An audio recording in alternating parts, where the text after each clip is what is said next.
Hey guys, welcome back to our channel. So here is how to delete a contact on WhatsApp. First, open the WhatsApp application on your device and log into your specific account. If you want to delete a contact because you no longer need it, here is how to do this. Find a chat with the contact that you want to delete. And once the chat is open, tap on the contact's name or profile icon at the top of the screen. Then select the three dots in the top right corner and select Edit. Now again, select the three dots in the top right corner and there you'll get the option of Delete Contact. Go ahead and select it and a confirmation message will appear saying that the contact will be deleted from WhatsApp and your phone. If you're sure, tap on Delete, which is highlighted in red color, and the contact will then be deleted.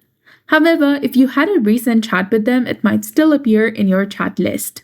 To remove it, you can tap and hold onto the chat and select Delete. So that's it. I hope you found this video helpful. If you did, please like, share, and subscribe. Thanks for watching. We'll see you again in the next one.